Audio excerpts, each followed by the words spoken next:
Bonjour, bienvenue dans la série sur l'électrodynamique classique. Nous continuons sur les ondes planes, et notamment sur la solution qu'on analysait, et on avait vérifié l'équation d'onde, et avec une contrainte, et pour retrouver la relation entre K et oméga, il faut que n soit un vecteur unité, donc Mn égale 1.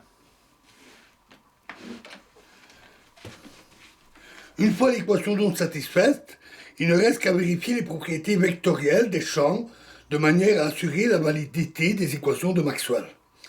Les équations avec divergence imposent que n fois epsilon égale 0 et n fois bêta égale 0. Cela signifie que les champs E et B sont tous deux perpendiculaires à la direction de propagation n. Une telle onde est dite transversale. Les équations rotationnelles imposent une contrainte supplémentaire, à savoir bêta égale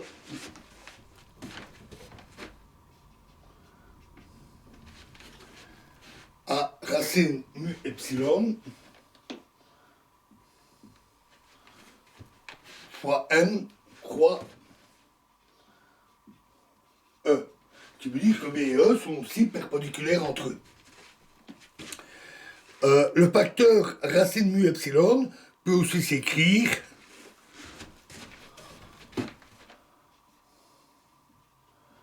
n sur C, où n est l'indice de réfraction qu'on avait défini. Nous voyons ainsi que B et E, qui ont même dimension, CB et E, donc C fois B et E, qui ont même dimension physique, ont la même valeur pour des ondes électromagnétiques planes se propageant dans le vide. C'est-à-dire parce que petit n est égal à 1 dans ce cas. Et ils diffèrent par l'indice de réfraction dans un milieu pondérable. Les manuels d'ingénieurs préconisent non pas B, mais préconisent plutôt souvent le champ magnétique H, en parallèle avec E. L'analogue de l'équation avec H est donc H égale n fois n croix E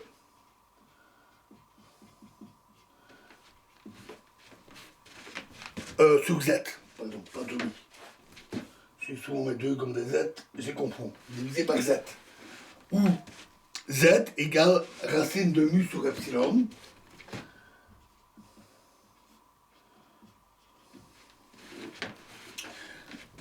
Est une impédance. Et dans le vide, Z égale Z0 égale racine de mu 0 sur epsilon 0 est environ égal à 376,7 ohms.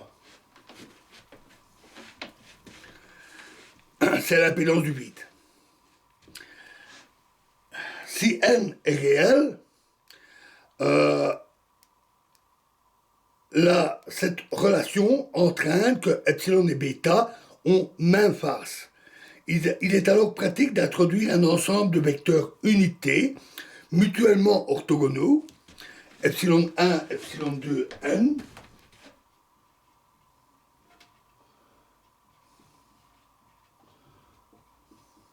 qui forment dans un repère donné, pour une direction donnée,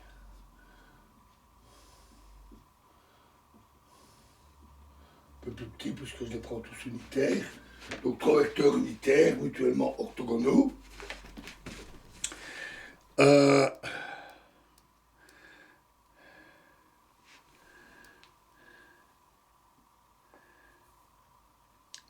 Et les intensités epsilon et bêta s'écrivent alors en fonction de ces vecteurs. Epsilon égale epsilon 1 E0.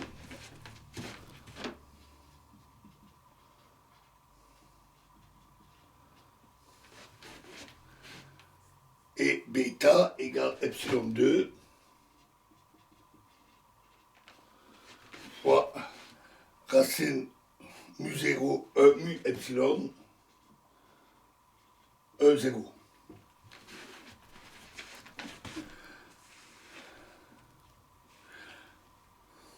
Ou alors, on peut aussi écrire epsilon égale epsilon 2 E'0 et bêta égale moins epsilon 1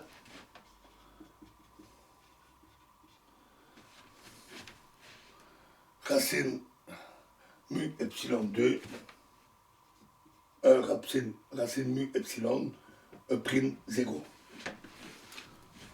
Où E0 et E'0 sont des constantes éventuellement complexes.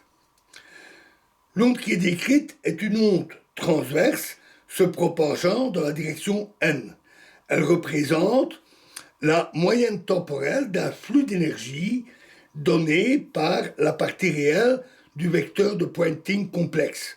Celui-ci est donné par S égale 1 demi E croix H astérisque. Le flux d'énergie, c'est-à-dire l'énergie par unité de surface et par unité de temps, est S égale racine mu epsilon mu sur epsilon, epsilon sur mu, fois E0 carré, n. La moyenne temporelle de la densité d'énergie est alors U égale 1 quart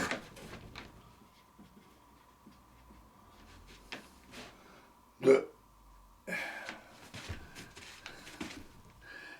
epsilon E star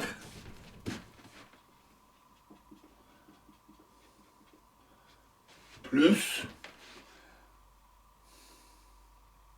mu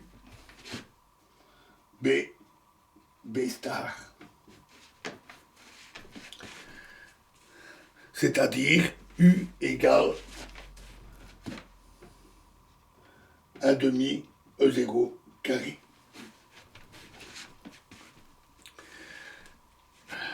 Epsilon demi.